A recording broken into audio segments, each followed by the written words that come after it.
And now we're just going to take screws out of the top part of the case that are holding the top part of the case to the bottom case.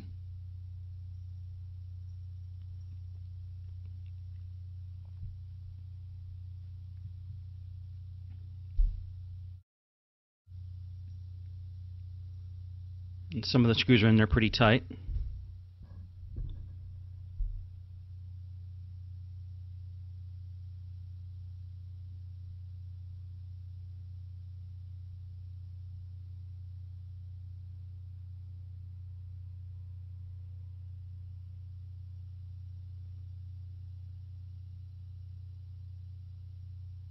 Just look for any screw that could be holding the two parts of the case together. Sometimes you'll unscrew a screw that actually isn't holding the case together, but that's okay because it's better to have more screws out than to have them in and then you have to break something to get the cases apart.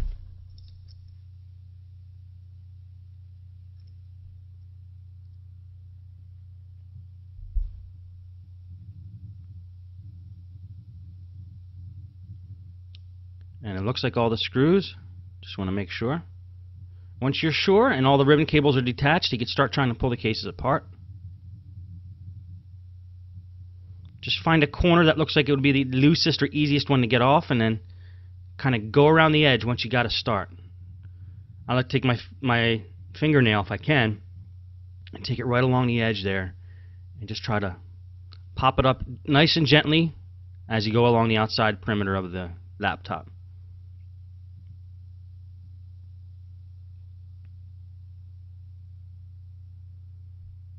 And remember, if it feels like you have to force something, there's probably a screw or something holding it in. There we go. That wasn't too bad.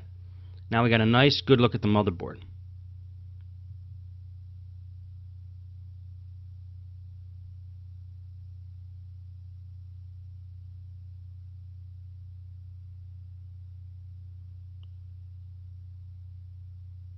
Now there's that black panel there. I'm not quite sure what that is. That might be speakers or something of the sort.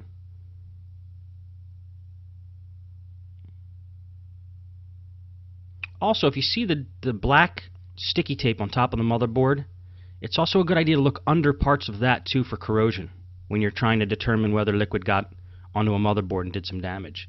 Water seeps into the craziest of places.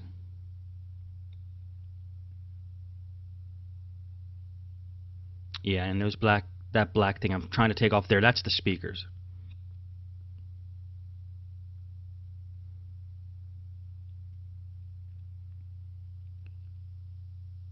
Just going to hit it with some compressed air. Any place you see some dust or dirt, clean it up while you have the chance here.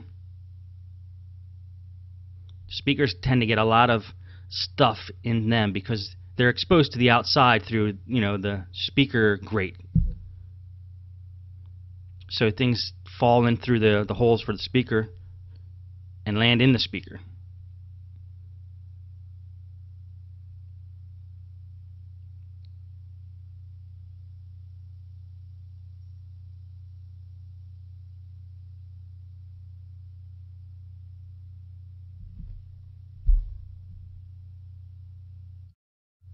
And once you determine that there's no corrosion on the top side of the motherboard there, you can start putting everything back together. And I always like to dust things before I put them back together, just because now I have an opportunity to do it, which I probably will not have in the future. So make sure everything's fastened down properly and start putting it back together.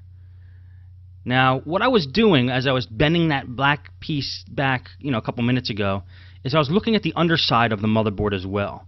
It turns out I didn't really have to take the whole motherboard out. I was able to see under the motherboard, and I inspected it that way.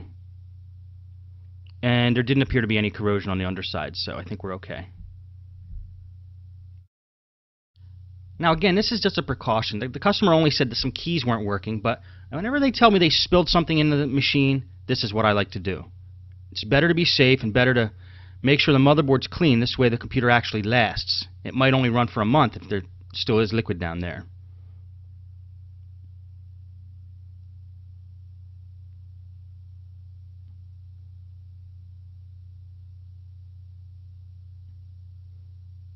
Okay, you got to make sure everything goes back flush the way it was. If it appears that something's not going in properly, inspect it and see what's causing that problem. Okay, looks like we got it handled there. So we're going to start screwing the screws back in the machine.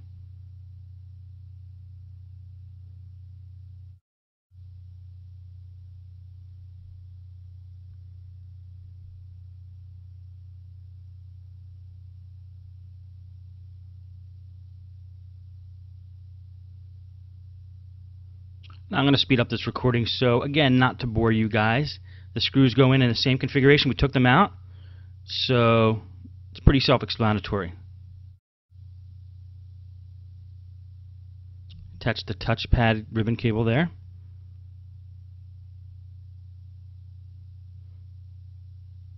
Let's get the rest of the screws back in.